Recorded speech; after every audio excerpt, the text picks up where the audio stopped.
On trouve Jérôme Valute qui était avec nous. Rebonjour Jérôme, voilà on vous retrouve à l'instant. Voilà la question que je vous posais, on est au téléphone, on va s'entendre quelques instants. C'est pourquoi Emmanuel Macron nous reparle d'un seul coup, voilà, dans l'entre-deux-tours de la présidentielle, d'un éventuel démantèlement de certains GAFAM.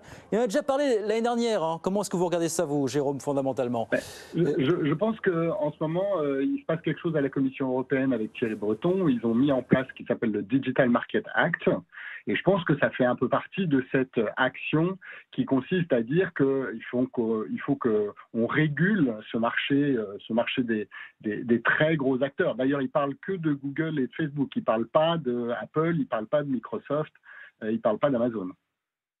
Oui, effectivement, ça veut dire que, oui, c'est ça, effectivement, il ne parle pas de l'ensemble de ces GAFAM, il choisit ses cibles en l'occurrence. Est-ce que d'un mot, ça accélère vraiment au niveau européen? Où est-ce qu'on en est fondamentalement là-dessus, Jérôme, aujourd'hui? Ah oui, ça accélère. La mise en place du DMA, le Digital Market Act, c'est des choses très importantes. Par exemple, l'idée, c'est de casser les monopoles. Par exemple, l'interopérabilité des plateformes, on pourrait passer de Twitter à TikTok, de TikTok à Instagram, de Instagram à Signal, par exemple, et donc nous ne serions plus la propriété de chacun de ces opérateurs. En fait, depuis 25 ans, vous savez, l'adage dit quand c'est gratuit, c'est toi le produit. Nous étions tous les produits parce qu'on a utilisé de façon quasi hystérique ces outils et on donnait nos datas sans vraiment s'apercevoir qu'on les donnait.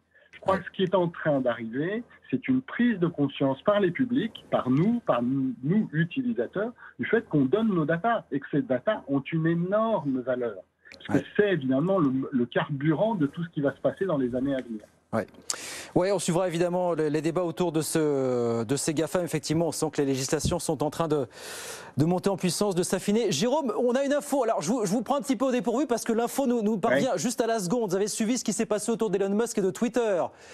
Vous avez suivi ce qui se passe autour d'Elon Musk qui refuse de siéger au conseil d'administration de Twitter. Eh bien, on apprend à l'instant, tenez-vous bien, je vous prends à froid, mais peut-être que ça va vous inspirer un commentaire, qu'Elon Musk propose de racheter Twitter, dont il est premier actionnaire pour quelques 41-42 milliards de dollars. Voilà, je vous prends un petit peu à froid comme ça, mais qu'est-ce que ça vous inspire, ça, Jérôme? Ça m'inspire exactement le sujet, c'est-à-dire que ces acteurs-là ont parfaitement compris l'incroyable puissance de ces outils, parce que au travers de ces outils, ils maîtrisent nos datas, c'est-à-dire notre capacité à être en interaction avec eux, et donc on leur donne ça. Donc je pense que et pourquoi l'Europe le fait, c'est parce que on n'a pas d'acteurs comme ça en Europe. Donc vraisemblablement, on est un de ces demandeurs de régulation parce que nous n'avons pas les acteurs qui permettent de faire ça. Mais concrètement, qu'est-ce que ferait Elon Musk de Twitter? J'ai presque envie de dire au quotidien, Jérôme. C'est un outil fantastique d'acquisition de data, c'est-à-dire de comprendre finalement